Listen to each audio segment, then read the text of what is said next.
हमारे भारत देश में चौथे स्तंभ को कहा जाता है पत्रकारों को। इसी चौथे स्तंभ के ऊपर क्या कुछ हो रहा है शायद आप भी देख रहे होंगे। हमारे भारत देश में जब कोई पत्रकार सच्चाई को उजागर करता है तो उसे इनाम दिया जाता है। इनाम में या तो गोलियां मिलते हैं या तो उसे घर जला दिया जाता है। आज यही कुछ हुआ है रवि पांडे के साथ। उन्होंने सच दिखाने की साहस दिखाई, सच के साथ खड़े हुए तो उनके घर को जला दिया गया। इसका आखिर इंसाफ कौन दिलाएगा, कोई पता नहीं। पत्रकारों के साथ आए दिन कुछ ना कुछ घटनाएं होती हैं। जब वो किसी सच्चाई को उजागर करता है तो उसके खिलाफ या तो उसे गोलियों से भून दिया जाता है, या तो उसे सेप्टिक टैंक में चुनवा दिया जाता है, या फिर उसके घर को जला दिया जाता है। आज यही कुछ हुआ। लेकिन अब सवाल उठता है सरकार पर। सवाल ये उठता है कि सरकार ने जो नीतियां बनाई हैं पत्रकारों को लेकर, जो संविधानें बनाई हैं पत्रकारों को लेकर, वो आखिर क्या किताबों तक सीमित है या क्या उन पन्नों तक सीमित है? अगर सीमित है तो फिर इस पन्ने को खत्म कर दिया जाए। मैं यही कहना चाहता हूं कि उस संविधान में लिखे गए उस पन्ने को फाड़ दिया जाए।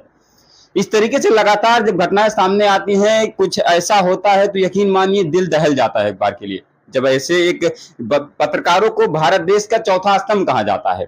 चौथा स्तंभ क्यों कहा जाता है शायद ये भी पता नहीं, क्योंकि अगर चौथे स्तंभ के साथ ऐसा हो सकता है तो फिर आम जनता के साथ क्या कुछ हो सकता है।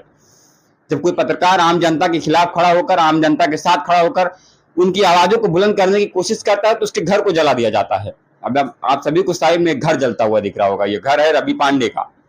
उन्होंने सच दिखाने की कोशिश की थी, सच बोलने की हिम्मत की थी, सच लिखने की हिम्मत की थी, लेकिन क्या हुआ?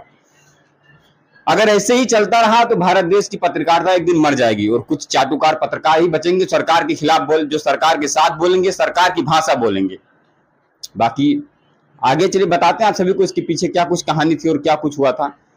निष्पक्ष पत्रकारिता की साहसिक प्रतीक सीधी के पत्रकार रवि पांडे के साथ भ्रष्टाचार के खिलाफ आवाज उठाई, लेकिन उनकी आवाज को शांत करने के लिए उनके घर ही जला दिया गया, सिर्फ इसलिए क्योंकि उन्होंने सच्चाई को उजागर करने की हिम्मत की थी। सत्ता के दबाव के बाद भी रवि पांडे ने सच दिखाने का और सच के साथ खड़े होने के साथ साथ पत्रकारिता के असली मतलब को साबित किया। मेरा साथी सभी हमारे पत्रकार साथियों की तरफ से इस पूरे मामले को सरकार से निम्न मांगे हैं, परंतु आरोपी के खिलाफ कठोर से कठोर सजा दिया जाए, रवि पांडे के परिवार को न्याय दिलाया जाए और पत्रकारों को डराने धमकाने वाले माहौल को समाप्त किया जाए। घटना को अंजाम देने वाले लोगों के खिलाफ सख्त से सख्त कार्रवाई की जाए।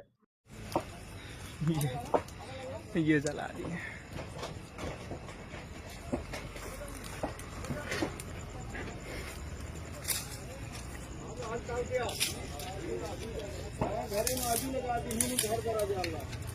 पूरे घर में आग लगा दिए हैं और यहाँ पर जो फायर ब्रिगेड की मशीन है, मैंने उसके पास कॉल करा था और नगर पालिका की फायर ब्रिगेड खराब हो रखी है, पूरी तरीके से खराब हो रखी है, चलने की हालत में नहीं है और ये आज ही होना था।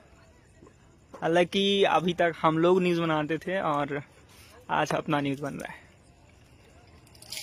तो ये है। बाकी इस खबर को सुनकर कैसा लगा वो हमें कमेंट में जरूर से बताइएगा। इस खबर को लिया था हमारे सहयोगी रितेश तिवारी जी ने। मेरा नाम आशीष और आप देख रहे थे बेस्ट न्यूज़। चलिए मिलते हैं किसी नए अपडेट के साथ, तब तक के लिए जय हिंद जय भारत।